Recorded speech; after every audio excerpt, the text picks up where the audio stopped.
Welcome to the Billionaires Playground on ECWA TV Africa, where we shall be taking you around different countries and also to continents, possibly in even local government. Who knows? I'm Sela Elisha Dasham, and with me, as usual, is my beautiful, wonderful, gorgeous sister, Linda Phillips. Good afternoon, Sarah. Linda, you're not excited. Why are you killing my morale? Excited now. I don't get. How are you doing? Fine, thank you. It's another beautiful day, you know. Thank We shall God. be taking the trip to one of the most beautiful country. And just like I told our viewers, I'm welcoming them to the Billionaires Playground. Yes. Yes, just like I said, you're welcome to the Billionaires Playground, and we shall be going to one of the most beautiful, gorgeous, luxurious countries in the world. And I know you're eager to know where is that country, because I've been shouting Billionaires Playground. Yes, we're actually taking a trip to Monaco, and it's a country in Europe. It's a very beautiful, gorgeous country. If you have lots of money and you're looking for where to take a tour to, then Monaco is the country. I will actually, tell you that you can actually go there and have fun time. Yes, so Linda, let's take a ride down to the Billionaires Playground. Yeah, so just like I told our viewers, it's a country in Europe. And the country is so beautiful. Looking at the fact that when I mention billionaires, then you know that lots of money, if you're looking at dollars, lots of it is in that country, yes. And then looking at their religion, actually, the fact that, yes, they're rich, they actually have a religion to practice, and they are Christians. And then they protest the Roman Catholicism. Yeah, there. And another thing, the capital of that beautiful country is Monte Carlo. Yes, I know lots of people will be wondering, what's so peculiar about that country? With the fact that that country is the second smallest country, like that is after Vatican City. That country is so beautiful, and they have a way of wealth is in circulation. That's one thing I love about that country, that wealth is in circulation. And if you're looking at poverty rate, zero. I was marveled. I was like, seriously? It's actually an exciting country, like they have beautiful things there. So definitely, they should have money, because their country is very beautiful, and then their population actually, like when they talk about population, they're over 39,000. They're not much. 39,000, Sele. Yeah, they're not much. But at least, so at compared to our country here, down here, there were over 200 million. That's right. So you could tell, actually. Yeah, at least they can actually keep count about everything that is going on there. They can actually control things happening there. So they're actually billionaires. So I would love to go there. Yeah, and you said that from the population you mentioned, which is over 39,000, 32% of that population are all millionaires. Yeah. So you should know that money is really in circulation. Of course. And I would like to touch a little about their independence in that country, because they said the country gained its independence on the 8th of January 1220. That's 1297. And then another beautiful about it is that yes, 725 years since independence. It's like as if talking about you're talking about BC, 12 BC or something.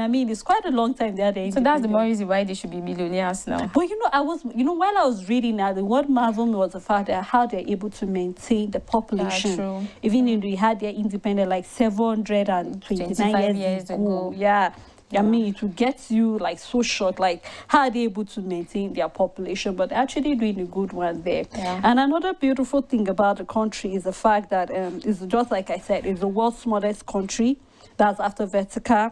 And then it's ruled by the infamous Grimiglia family. They are known. It's a very famous family there in Monaco. And another thing about the thing is that it has a pretty coastal nation, and just like we said, billionaires, playground. It attracts lots of tourists to its shores throughout the year. So they have lots of activities, lots of tourist sites that it's very, very attractive that tourists would like to visit Monaco. And that's one thing that makes it peculiar, because of its very luxurious and beautiful places that tourists would like to visit. You're smiling. I think you want to take us further. Yes, talking about Monaco, let's go straight to their history. Yeah, over their history here, we have that Monaco was initially inhabited by Greece in 6 BC, and then they named it Monacos, Monoikos. And then he said the legend has it that Hercules passed through Monaco and a temple was built to honor him. And then the temple of Monacos, historically, Monaco was part of France, which brings us back to their language over there, which is French. Like mostly there, like they speak French, and which is actually something that will bring you to think of a lot of things. He said here that the Grand Lord Emperor Henry IV, which was in the Grimaldi family, they said is a famous family, and then which means they're wealthy. That family is wealthy, so it's well known over there in Monaco. And then so a lot of things has been happening there, and then they had issues over there, and then they were actually facing some certain things, talking about the 715 years over there, which they said one of the prince in the family impregnated a lady, and I guess he didn't want the pregnancy, or he denied the child, and then which brought out that the lady had to say bad things about him, or rather curse him, and made it that they will never find love like in their generation, and a lot of things. And then it came to pass, unfortunately, that it's been happening like that. So which is one of the things that it happened over there. But then like as time goes by, I guess some things start happening which is good, and then they start facing beautiful things happening there over there in Monaco. Monaco is a beautiful place, so everybody will want to visit Monaco.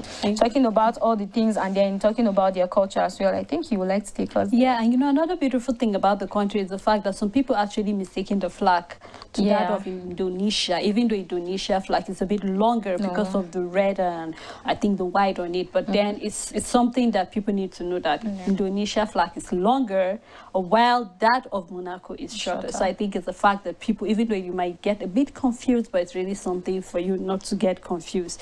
So I'd like us to dive straight up to the culture of Monacos, because we need to know what really is so peculiar about them and their culture. And he said that the Monaco culture has a strong influence from its neighborhood. That's because they're surrounded by Spain, Italy, and France. And just like you said, their language there is French. Most of them speak French there. And then with they have about 21% of the population that speak French, and then actually make up the largest group. That's about 28%. This means that French, like they are largely influenced by the France because they're surrounded by it. And then the constitution allows for you to have freedom to practice your religion, whatever religion you want to practice, even though the Roman Catholic is what they practice there, but they have they have human rights, and you also have the constitution that allow you to practice. And then yet the remaining of the population there, even though I said the Roman Catholic make up most of the population there, but 78% of population subscribing to their beliefs. So everybody have the belief they choose is okay by them. If you want to do whatever you want to do, I mean, you have the freedom to do that. Nobody is forcing you or making you to do anything you do not want to do at any point in time. So I think it's a culture that people outside will actually love, and also want to, associate themselves with people in Monaco too. Yeah, talking about Monaco as well, we're still going there, and then how it was created. And they said Monaco was founded in 1215, he said, as a colony of Guinea. And then he said Monaco has been ruled by House of Grimaldi, which I was talking about them as well. And I said they're the famous family over there since 1297. And then he said when is known as the Malaysia, seized by Monaco's fortress in response to the exile imposed upon the Gauls.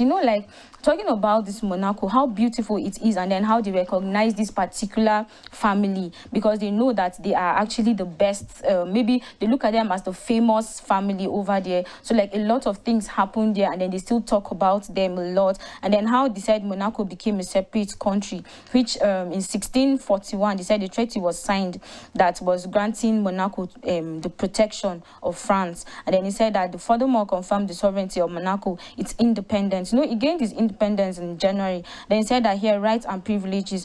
Honor too was given a French garrison to command, which he used to expel the occupying Spanish garrison that was still in the fortress. Like Monaco, like they have a lot of rules there, and they have a lot of things to do. Since when they got independence, like they've been doing things that will actually bring the country to make it better and will make it look more beautiful the way they've been doing. And then he's talking about a lot of things like their culture, their history, and when you look at their history and then you see the things that's happened in the past and then right now. So yeah, you see that they're actually growing, and then they've actually seen they've done a lot of things. So that is why like they have to how it was created and how it was separated from different kind of things, and then how France is with them and is actually one of the countries that they actually they are with. Yeah, so I think since we've been mentioning so much about their millions, their billions, let's dive straight up to their economy, because I've been eager to really, their economy is what actually marveled me a lot. They said the economy of Monaco is reliant on tourism and banking. Yeah. And then another beautiful is the fact that because of how much wealth is in that country, they said that the economy's developed was sprung in the late 19th century with the opening of its rail link to France and the casinos there. And then they say Monaco's economy is now primarily geared towards finance, commerce, and tourism. So that is to tell you that is the key places that they get their economy. I know they said that Monaco's GDP per capita is $165.420 and is the second highest in the world. Yeah.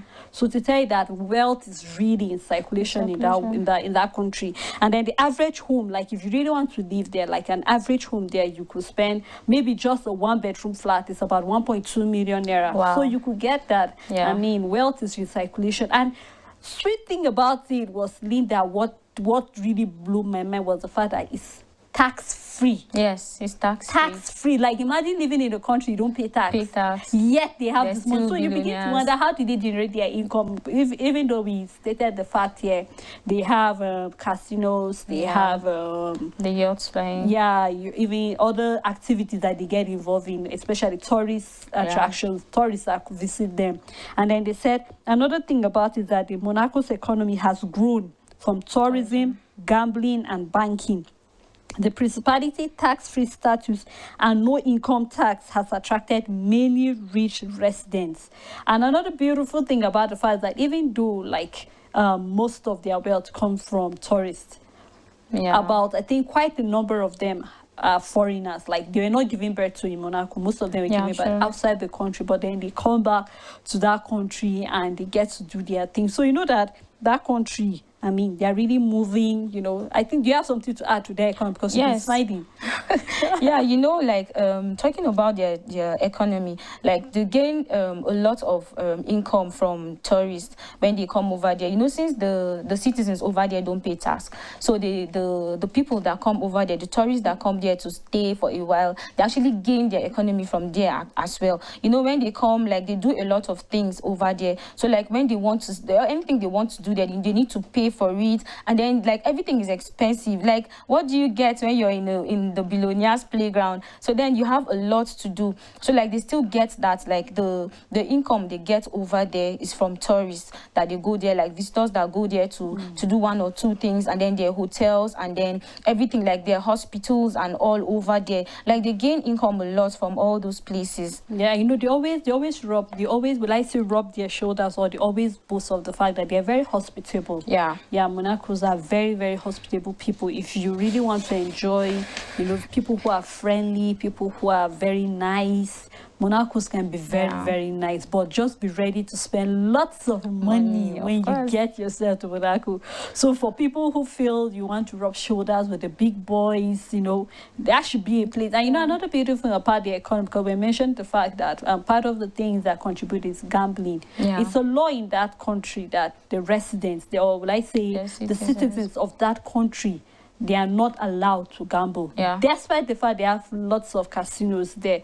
So most of the people who are there, either foreigners or tourists who come over to the country, or people who are not really, citizens of that country. Yeah. Those are the people who are allowed to gamble, even though the fact that they have one of the most biggest and famous casinos, and that's where they get their money. But it's quite something that that they're able to, the government is able to fish out the fact that they can actually make lots of money from tourist side, and they are putting money into making sure that their parks there, their tourist sites, they are looking very, very gorgeous and beautiful. So people will pay money. Imagine paying lots of money just because you want to go, maybe you want to be among those who want to watch the automobile race there, or you want to be the yachts that happen there. There are lots of things to do there, especially during your midday when you visit that place. There are lots of sightseeing, gardens. For those of us that love, quiet places where you just refresh your mind, there are lots of beautiful places there. And that's what,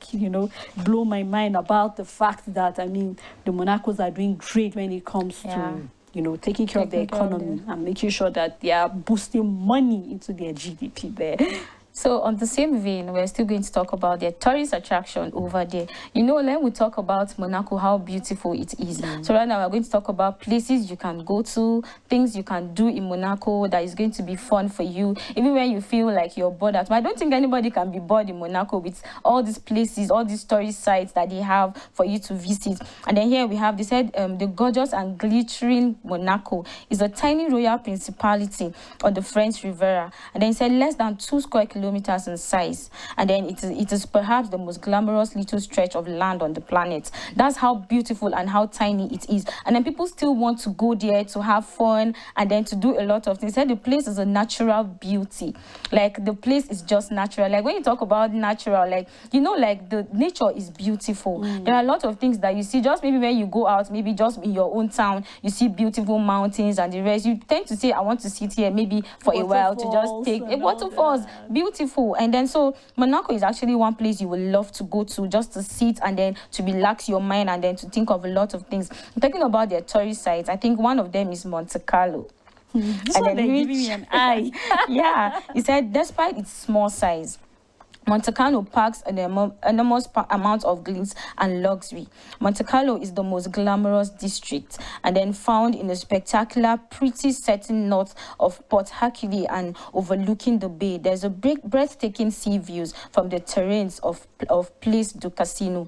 Like, that place is a beautiful place for you to go to. Like, the site over there, you want to sit there just by yourself, maybe with your loved ones, or maybe just 2 of you, or with a lot of people, just to sit there to while away time, to think about a lot of things, to show so many things that you want to do. It said, as Monaco's wealthiest district, Monte Carlo attracts the rich and famous. We're talking about the billionaires' playground here. We're talking about people that have money, people that want to spend their money to be happy. Like, you don't think, some people will tell you, I don't have money, I'm not happy. But then somebody will tell you, I have money and I'm happy. Sometimes they say, when you don't have money, you're thinking of a lot of things. But then if you don't have money, you're there, you just sit in one place. But then there in Monaco, there. So, like, you want to be there, you want to roam with the big boys. Like, you want to get there and then you want to run things. Rub off of course, like, you just want to show yourself. Even if you're a visitor over there, at least you were prepared before you then to while away time and then to talk about a lot of things. Like, you can actually sit down there, even in your neighborhood, the tourists. Monte Carlo is a great place to visit for people watching or to enjoy fine dinner. You can go there, fine dining. You can go there in the evenings, like, to just sit there, like, to just eat and maybe to just drink and sit with somebody, and then you sit stylishly, actually, like, you just want to do things to make people see and know. You can take pictures to remember, like, you were once here, or you stay here, or you're doing a lot of things over there in Monaco. So Monte Carlo is one of the places when you go there for tourists who want to stay there for a little while. I know another beautiful thing about Monte Carlo is their opera. I love the opera house that is there for those who actually love, when it comes to being quiet, having an opera playing, and you just enjoy, just like you said, it's a home for the famous and the rich boys. Talking about Ferraris, beautiful houses. You want to see what it takes. You want to see wealth in display. Monte Carlo is really, really a place. And I really love the fact, and because of the riches, another fact while I was reading, was the fact that when it comes to their age expectancies, like, they live like the highest in the world. That's about 85.5 years. Then people are saying that when maybe it's people in Hong Kong or Japan, but if you're Hong Kong is just 85 years, you're 60 there. Something is wrong, right? But so that was a statistic that was taken there. So I really love it. Possibly maybe it's because of the way they take care of themselves properly. So it actually tells on their skin and even their lifespan. Of course, they're billionaires over there. So what do you expect? Like, they just need to do a lot of things for themselves. Nobody living below poverty. So, like, that's the more reason why they should live longer. At least they take care of themselves, the food they eat, the cream, the rub on their bodies, and then the water they like. Do you understand? So, like, then you have all these places to go to have fun, the nature and all. So then why do you want to die? Like, who wants to be sick and die, like, at a tender age? Another tourist site here is the Prince Palace of Monaco. It's home to the oldest monarchy in the world. Views which provide defensive purposes in the Middle Ages. I know another thing when I was going through their insect defense, it will shock you to know that there are CCTVs around the entire country. Like, security is tight in that place, so you won't be worried the fact that it's not like there's no crime, but then the CCTVs have a way of controlling crime. So for every 100 people, there's a police officer that is attached to them. Wow. I mean, they have money, so they have money, and then they'll be able to protect their citizens there. So it's quite a wonderful place. Looking at the father, when you just visit the Prince Palace of the Monaco, you know that, I mean, it's quite a beautiful place. The palace is great, gorgeous. I mean, the architecture was done beautifully. So you know that it's a building that you really want to, to visit. And say, be sure to admire the 17th century Palazzi Chapel and the main country yard, with its monument of 17th century. Wow. And so on some Sundays and Thursdays, the Monte Carlo Philharmonia Orchestra perform classical music concert in the main courtyard. So like mostly they're even giving you days as a tourist, maybe on Thursdays, Sunday, you can just take a walk down to the palace, and then you enjoy some beautiful classical music. For those of us that love music. And for those who truly have ears for music, you enjoy that. And classical music is actually music for the rich people. Not everybody listens to such millionaires, genre of music. So that, I mean, it's really something that we should actually start working towards that. Of course, we want to visit lots of countries. Celia, it's very good. Like, when you know about all these places, you just want to go there and explore. So like, you can't just say it excitedly and then you don't want to go there. I would love to go to Monaco as well. At least you have places to go to. So like, it's in a chain. You know where to go to. Like, like by this time I have a holiday to go to. You're planning on going to this country. Maybe that holiday will actually work on having a midday show in Monaco. Of course, in Monaco, so at least we know what to do. And then talking about the tourist side as well, we have the Musée Oceanographique, and then said that place is actually a beautiful place.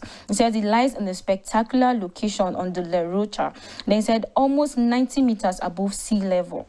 Then he said that in this dramatic setting, the museum and aquarium stand on massive foundations that took 11 years to build. Wow, it took 11 years to build an aquarium. Wow, that's actually beautiful. Well, and then he said this is one of the world's oldest aquariums. For it to be 11 years, for them to take that long, for them to take those years to build that place, is actually the oldest. And then he said here that it was commissioned by the Prince Albert I, which is the great grandfather of the HSH Prince Albert II, and opened in 1910.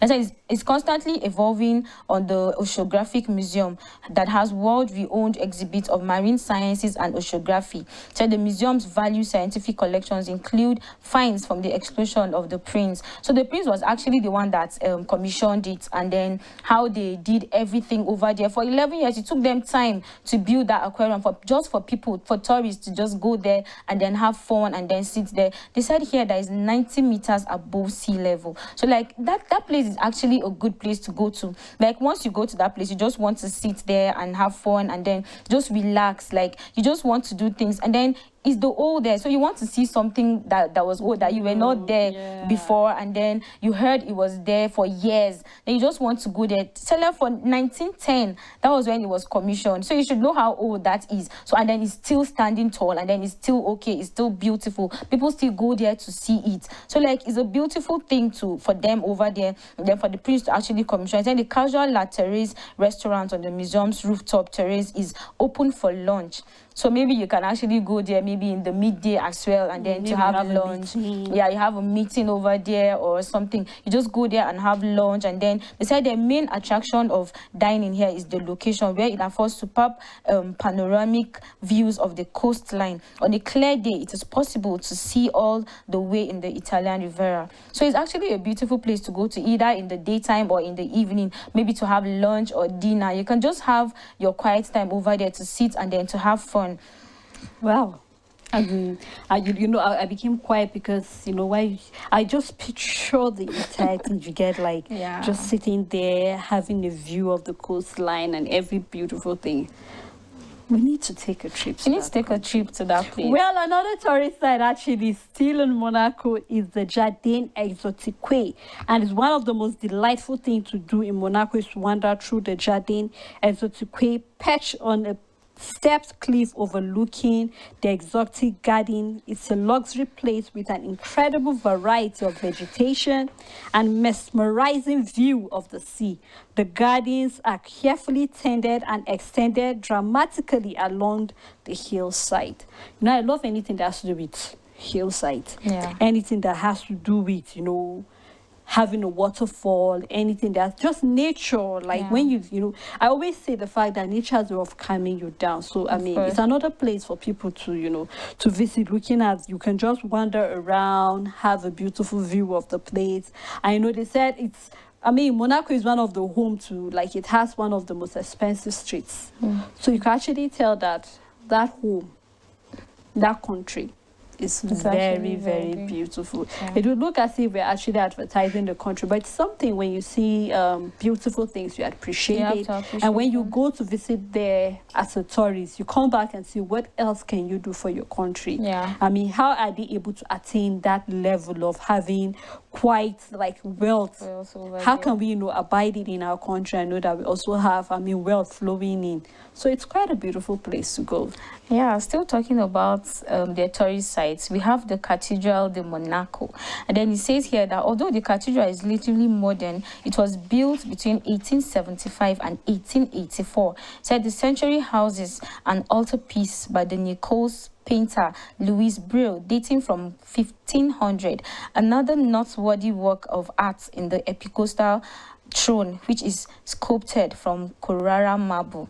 That place is actually another place for you to want to go. This Cathedral de Monaco said it has an impressive grand organ and is used for religious services as well as concerts of holy music. Mass is celebrated every Sunday at 10 a.m. from September through June. So you see, with songs, you can actually go there, like in that cathedral. From the name, you should know that it is actually a holy place and somewhere that you can go. They said they worship there as well. Then they go there every Sundays from 10 a.m. That was from September through June. So then it says that means it starts from June to September. And then they do a lot of things over there. Music, people go there to sing, to praise God, and then they do a lot of things. They said the cathedral is open for the public. So it means anybody can go to the cathedral to just sit there. Like when you go, even tourists can actually sit there as well. And then they can actually go there and sing. They said it's a religious place. So like you don't expect visitors, but they said there that visitors must definitely dress properly.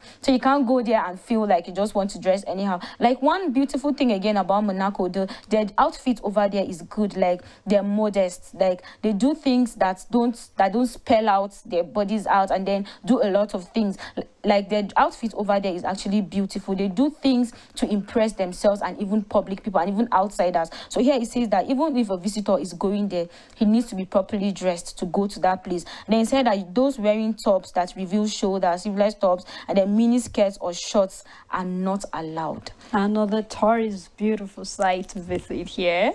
I mean, I really appreciate the fact that they're wealthy, but they did not, you know, they didn't ignore the fact that you need to be well dressed there, especially for visitors. So if you're going there feeling like it's an exotic place, and then you need to just dress the way you feel like dressing. I think they should have people over there to monitor such dresses, that when you go there, then you just want to wear anything like to show out your body, like mini skirts, like shoulders and the rest. I think they should have people.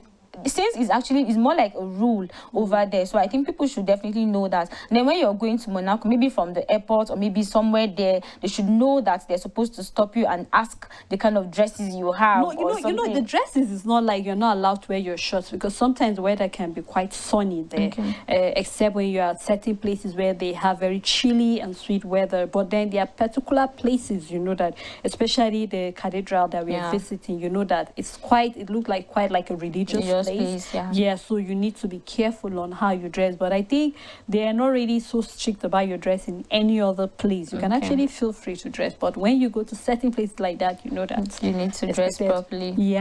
Another tourist site you need to visit when you find yourself in Monaco is the Saint Martin's, and it's overlooking the scenery blue water of the Mediterranean Sea. and St. Martin lies near the Mosaic Oceanaqui and will be an ideal complement to visiting the museum. And they said the garden's future is statue that commemorates Prince Albert I, who was renowned as a marine researcher. Another with its step cliff facing the sea. This dramatic garden offers a rich display of exotic species and vibrant flowers that flourish under the sunshine. Small paths that wave around the rocky slope and, having a grassy ridges that invite visitors to take a leisure stroll. So you just want to have a stroll around there. There are lots of garden and it's quite inviting. And then looking at the blue sea there, it's quite inviting. When you just take a time and, it's telling us that even having the prince here, Prince Albert, who was a renowned marine researcher. So he was always involved in research. So you can actually tell that they have quite a number of people that were researchers, so it could tell that it's not just now that they build their wealth. Like the wealth has been built from the people who have been in rulership, people who have been there looking at the famous family there. So you will see that they actually had an influence on how the country turned out to be. And they said that around there, there are beaches that are placed just in the right spot for you to relax and take in the gorgeous scenery. So you just want to have a beautiful view of the scene there. I mean, you could see the scenery, very beautiful. So for visitors that are there, you could just take a stroll around the gardens there because there are lots of flowers in that country.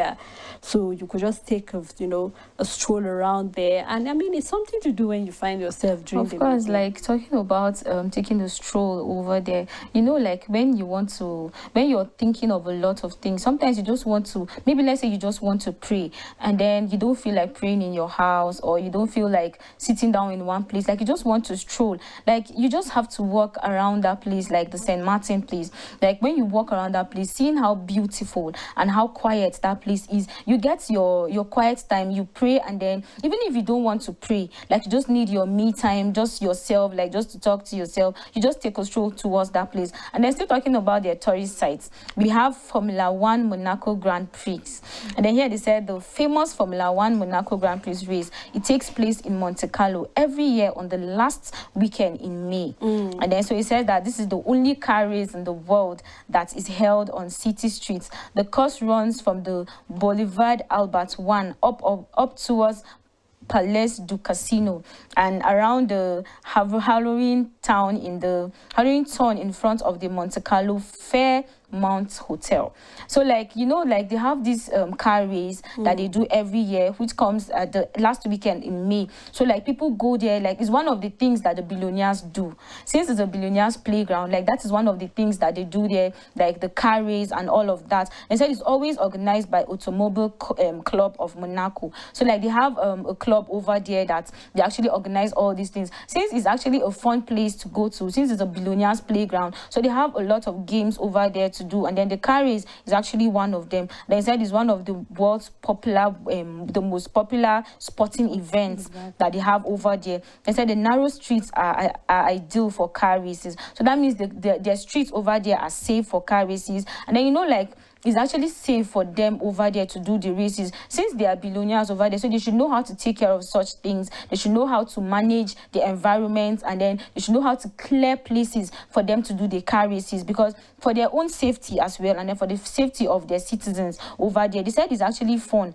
They said it's actually difficult for you to get a view over there, but they said the atmosphere is worth it. Exactly. The reason why they maintain this car race is a tradition to them. Yeah. So you need to keep up with the tradition that is there. So there's not something, even though just like you said, they are the streets there is not ideal for car race, and that's why it's even difficult for viewers to see. But just because of the atmosphere there, I mean, you just want to be around there, hearing the sound of the cars, knowing what are the latest cars, because that's when car dealers tend to display the various cars that are in town. You get to know what is the upgraded car, what else can you know. So it's not about the show of wealth, show of knowledge, show of research. So I mean, it's a race that you really, really, really, really like. So for visitors who actually want to go to Monaco Monaco, and they find themselves in Monaco in the month of May. So they can actually go there to see what's happening there during the car race. Yeah, and they said there's this other festival that they do attend. You could actually attend through when you, just in case you find yourself still in that month of May. They say it's a Cannes Film Festival. So I mean, not just about for those who are not so crazy about cars, you can also just find yourself in the Cannes Film Festival. It's something that you would like to watch and just keep yourself busy and enjoy yourself while in Monaco. Well, we've been taking a sweet walk through the street of Monaco, the billionaires playground, and it's been quite a lovely one. And I know you want to know more about the country, more about their tourist side and what you can do, just in case you find yourself around the month of May or any other months in when you find yourself in Monaco. But just before we take further right, we would like to go on a break, and when we come back, we'll take you around other places still in Monaco. Stay with us, we'll be right back.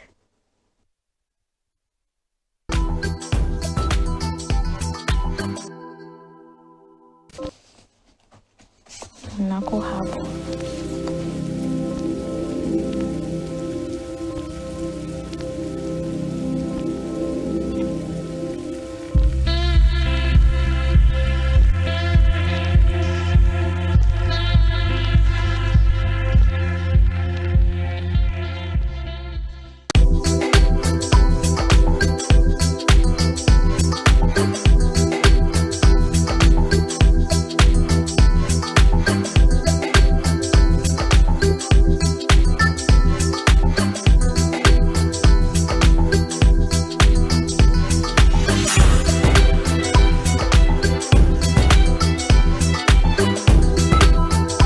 Live on ECWA TV Africa, and we've been taking a walk or past playground. So if you have lots of billiards and you're looking for where to play with Linda Phillips, my beautiful sister.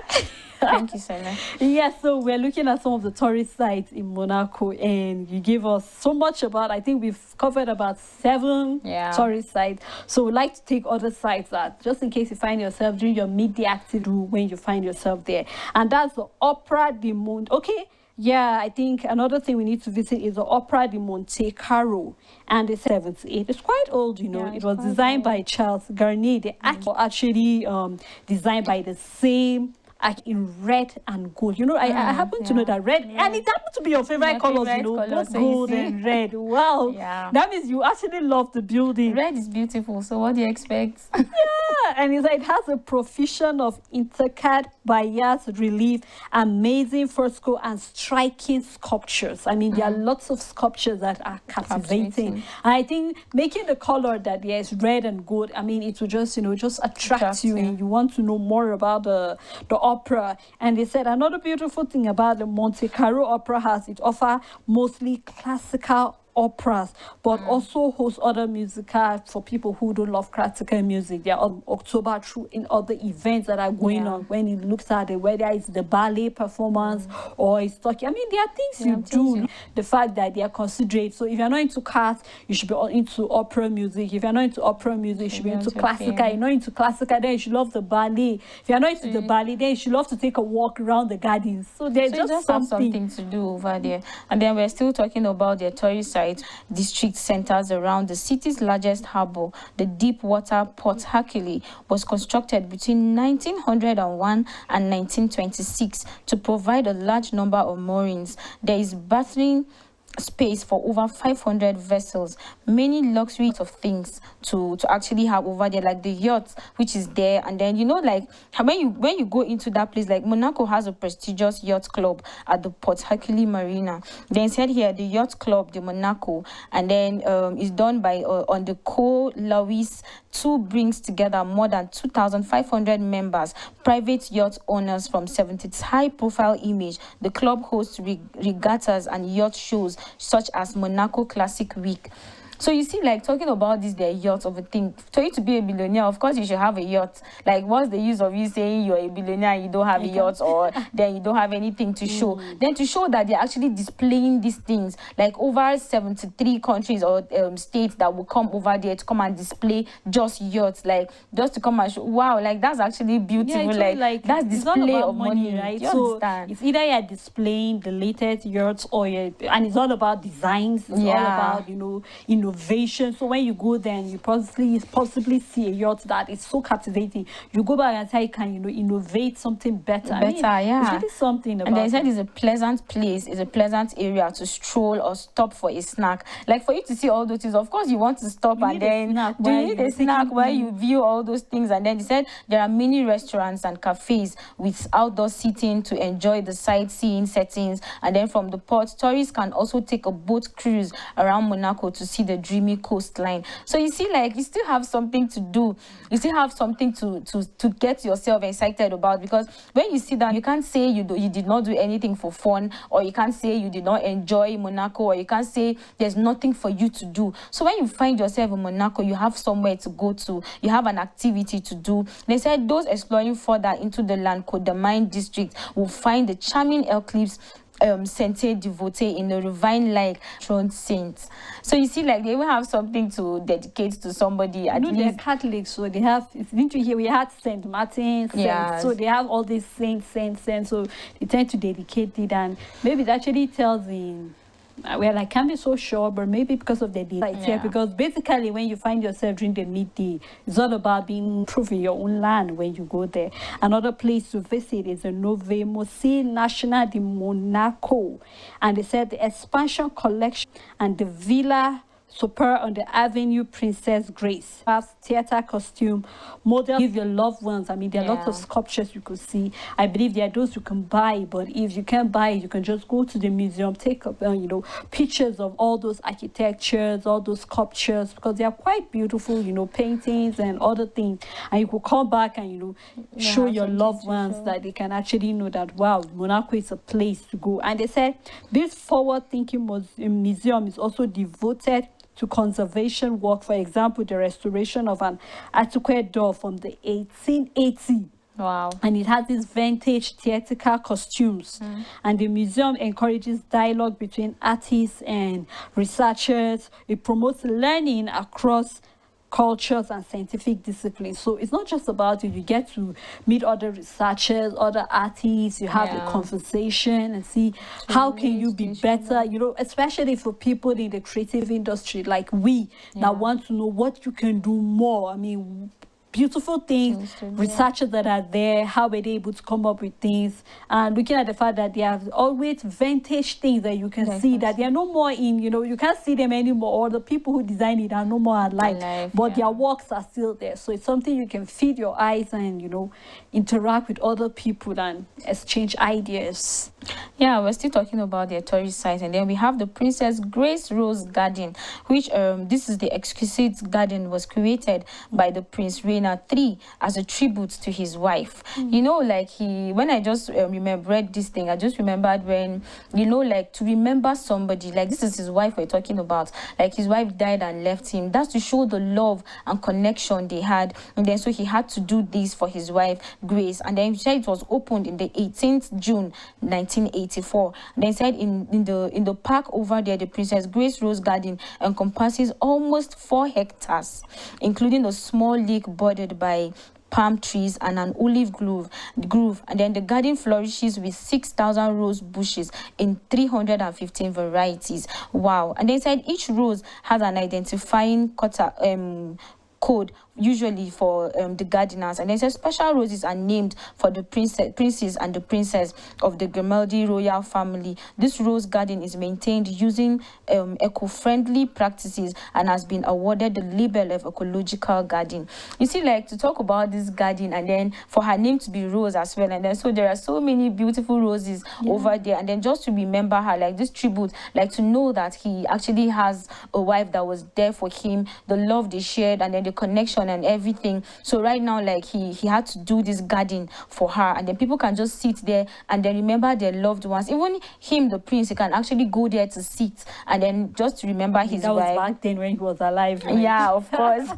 I know another beautiful. You know, while you were reading, I remember my research too. Like while I was reading about the country, they said about that same garden, the Rose Garden. They said it's one of the most expensive streets in the world. Like you, when we were reading, you actually saw the fact that, I mean, how many trees? There are about 6,000 roses, and as in that's about 315 varieties. And also look at the way it's being watered. Like they take its time. It was even awarded, so it will tell you that, I mean, they take their time to make sure that they take good care of this garden. Imagine it was planted back then, but then like till date the garden is still flourishing. The garden is still looking beautiful. Like they take their time to make sure that they maintain that garden. I mean, I love the garden. Yeah.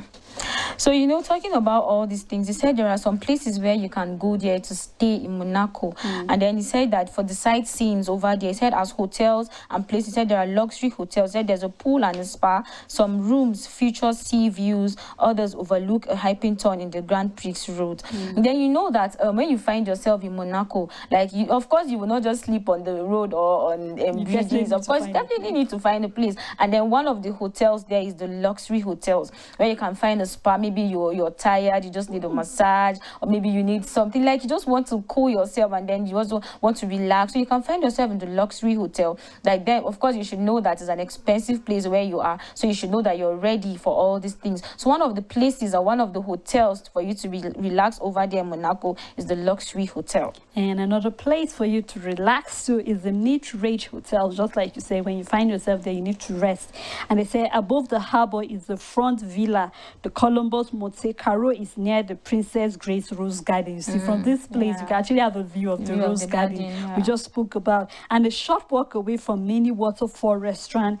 Guests enjoy the swimming pool, the fitness center for those who want to keep fit. I mean, you want to have a very slim and beautiful body. It's a place there you have a good, you know, fitting center, as well as a sea view from some rooms. So possibly when you go there, you can actually tell the hotel attendants that you need a room that will be close to the water view, the garden, so you could, while you're still there relaxing, you know, keeping fit, you have a view of the beautiful Rose Garden. So I mean, it's something beautiful. Something beautiful, of course. You know, we're talking about day trips as well in Monaco, and a lot of things you want to do. You know, Monaco is actually the billionaires' playground. So like everything there should be beautiful. Everything there should be expensive. So you know, when you're talking about being nice and then going to places beautiful and then going to places that are expensive, you just have to find yourself in Monaco and do a lot of things over there. And then so you know, like we're talking about how to go there and then how to make your visit worthwhile in Monaco. They say here that there are sightseeing by buses. Like maybe when you're in the bus, you can just be going and then you'll be seeing different things, you'll be seeing flowers, you'll be seeing waters, mountains, beautiful things as well. And then you just have to enjoy yourself, and then you know that okay, you're in the bus, and then even if you say maybe let's say you're a visitor and then you don't have money to actually do that, I guess the sightseeing in the bus is actually something that will help you, and then you just have to have fun about it. Yes, and you know, another thing about, because we are looking at the yacht, and you said we have the luxurious yacht cruise, and you will travel around the French Riviera in a French yacht with your own personal skipper. You know, you have your own personal skipper that will take you through while you're there. And you know, actually there's this sweet thing about water, you know, you just see it and then you get so relaxed, except for people who are scared of big water bodies. But then it's something, and you know, there's so much, like so much to talk about. Like possibly there's some of their food you might want to taste, like the barbecued le joe. This is the national food of Monaco, and they said, what does it taste of their time? Like you can't go to Monaco and you won't have a taste of that barbecue. I mean, that meal is so juicy. Even though I don't like cheese, but I mean, there are other things that make up the food that makes it taste very nice, especially those who like visit all these Italian, you know, places. You possibly have that food. Yeah, talking about their food, we have the bouillabaisse. They said it's a popular fish stew in Monaco. And then it says here that it's a famous fish dish that had its roots in Marseille. And then it said the second largest French city, that is the Marseille. And then it said the traditional bouillabaisse is that it comprises 3 fish varieties, namely the sea robin, European conker, and the red cabas. And then he said, talking about fish, when you talk about different kind of fish and then you want to eat them like in the same place, he says they're popular fish stew over there. So like they use different kind of fish over there, like 3 different types. You can even use more than than that, as they said here, then for you to make it. And then you can actually use vegetables, chilies, and everything, like even potatoes. They actually use that as well for the fish stew. So like when you find yourself over there, you should try to have their fish stew just for the taste of it. Yeah, we've been saying so much about Monaco, and I wish we could actually tell them more, because there's so much to do. There's so much to see. There's so much to eat also in that land. Like me, Monaco is a beautiful country. Linda, thank you so much for always being here. Yes, our viewers, well, that's how far we can go on our trip together, or possibly our tour around the Billionaires Playground. But just in case you want to know which other country we might be visiting next week, then you need to sit tight and also stay glued to your TV next week, Tuesday, where we shall take you around other countries. Who knows, maybe we'll actually take you to a country that you're living in presently, or a country you've been craving for all your life. That's how far we can go on the show. Thank you, supportive of us, and thank you to our supporters who make sure in prayer and also in cash that we are always here. May the good Lord bless, protect, and shield you. Until we come your way again next week, remain blessed and God bless you.